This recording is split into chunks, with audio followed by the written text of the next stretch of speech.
ಕುಕ್ಕೆ ಶ್ರೀ ಸುಬ್ರಹ್ಮಣ್ಯ ದೇವಸ್ಥಾನಕ್ಕೆ ಸೇರಿದ ಜಾಗವನ್ನು ಅನ್ಯಮತಿಯರು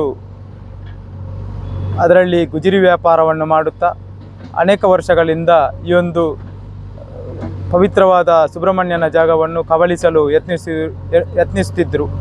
ಅದರ ವಿರುದ್ಧವಾಗಿ ನಾವು ಈ ಒಂದು ಹಿಂದೂ ಜಾಗರಣ ವೇದಿಕೆಯ ನೇತೃತ್ವದಲ್ಲಿ ಆ ಒಂದು ಜಾಗವನ್ನು ಮರಳಿ ಸುಬ್ರಹ್ಮಣ್ಯ ದೇವಸ್ಥಾನಕ್ಕೆ ಸೇರಿಸುವ ಪ್ರಯತ್ನವನ್ನು ಕಳೆದ 6-7 ವರ್ಷಗಳಿಂದ ಮಾಡುತ್ತಾ ಬಂದಿದ್ದು, ಅದರಂತೆ ಹೈಕೋರ್ಟ್ ಹಾಗೂ ಸುಪ್ರೀಂ ಕೋರ್ಟು ಆದೇಶದ ಪ್ರಕಾರ ಸುಬ್ರಹ್ಮಣ್ಯ ದೇವಸ್ಥಾನದ ವ್ಯವಸ್ಥಾಪನಾ ಸಮಿತಿಯವರು ಸೇರಿಕೊಂಡು ಈ ಒಂದು ಜಾಗವನ್ನು ಅವರ ಗುಜರಿ ಅಂಗಡಿಯನ್ನು ತೆರವುಗೊಳಿಸಿ ಇದೇ ಸ್ಥಳದಲ್ಲಿ ಹಿಂದೂ ಜಾಗರಣ ವೇದಿಕೆ ನೇತೃತ್ವದಲ್ಲಿ ಆಶ್ಲೇಷ ಪೂಜೆ ಹಾಗೂ ಅರ್ಧ ಏಕಾಹ ಭಜನೆ ಮತ್ತು ಧಾರ್ಮಿಕ ಸಭೆಯನ್ನು ನಡೆಸುವುದೆಂದು ತೀರ್ಮಾನಿಸಿದ್ದೇವೆ.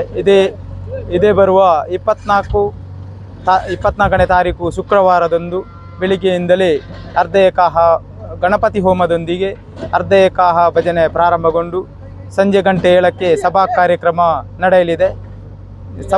ಸುಮಾರು 1 ಎಕರೆ 57 ಸೆಂಟ್ಸ್ ಜಾಗವು ಸುಬ್ರಹ್ಮಣ್ಯ ದೇವಸ್ಥಾನಕ್ಕೆ ಸೇರಿದ್ದು, ಇದರಲ್ಲಿ ಒಂದು ಅನ್ಯಮತಿಯರ ಗುಜರಿ ಅಂಗಡಿ ಮತ್ತು ಕೆಲವು ಮನೆಗಳು ಇದರಲ್ಲಿ ಅಕ್ರಮವಾಗಿರುವುದು ಕಂಡುಬಂದಿದೆ. 2014ನೇ ಇಸವಿಯಲ್ಲಿ ಆದೇಶ ಬಂದಿದ್ದರೂ ಅಧಿಕಾರಿಗಳ ನಿರ್ಲಕ್ಷ್ಯದಿಂದಾಗಿ ಈ ಒಂದು ತೆರವು ಕಾರ್ಯಾಚರಣೆ ಸ್ಥಗಿತಗೊಂಡಿತ್ತು.